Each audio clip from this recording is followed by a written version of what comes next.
So when I started working in finance almost 15 years ago, I thought the whole industry was nothing about numbers and hardcore math. To my delight and surprise, I found this little niche called behavioral finance that I found really interesting.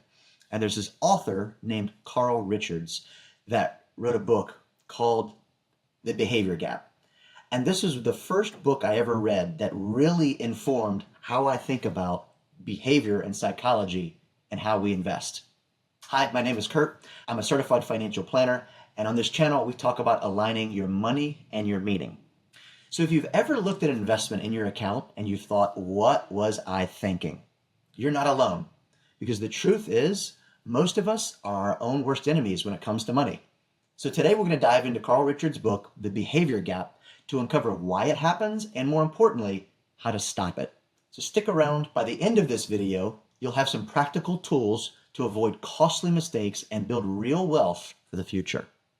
So what is the behavior gap? Kind of a weird string of words.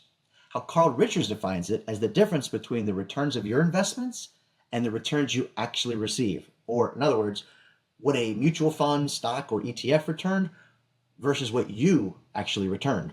And the spoiler alert, it's not always the same. And it's not the market's fault, it's ours. Let me give you an example. So imagine this, it's 2008, the market's in free fall and you are panicking.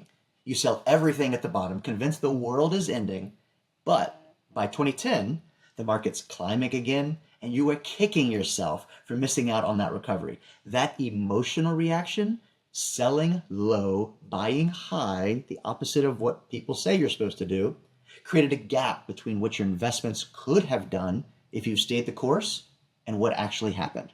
That's the behavior gap in action. And it's a massive drag on your financial progress. So Carl Richards breaks down the most common mistakes people make. We're going to talk about three big ones that I see all the time in my own practice. The first one, chasing hot investments. You hear about the latest tech stock or some crypto that's going to the moon, and suddenly FOMO takes over. But Richard warns us, what's hot today is almost never what's hot tomorrow. So instead of chasing returns, focus on a long-term plan. And remember, wealth building is not flashy, it is consistent. The second is reacting to fear. Fear is one of the biggest drivers of poor financial decisions, whether it's pulling money out of the market during a downturn or hoarding cash because headlines might be scary. Fear keeps us stuck. Richards suggests that creating a financial plan that you trust so you're less tempted to make emotional moves. And number three, and I see this all the time, is overcomplicating things. We often think that the more complex our strategy, the better it must be. It's actually the opposite. Richards points out this several times with several examples, but in the long term, simplicity wins out. A well-diverse portfolio, disciplined contributions can do wonders over time. Remember, compounding interest is the eighth wonder of the world. Complexity, however, often leads to paralysis or flat out mistakes. So, do any of these sound familiar to you? Let me know in the comments which one of these you have been struggling with, because I promise you're not alone.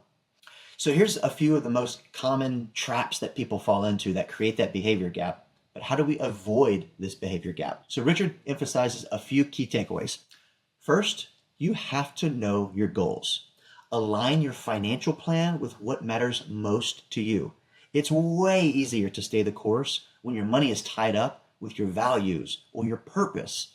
Secondly, you don't need the perfect investment strategy. You need a simple, consistent one that works for you. And finally, don't DIY everything.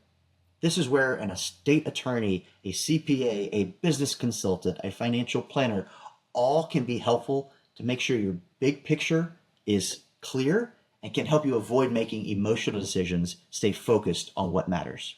So at the end of the day, the behavior gap reminds us that successful investing is less about what the market does, and it's more about what we do.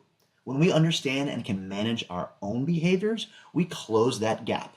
And that's where real wealth is built.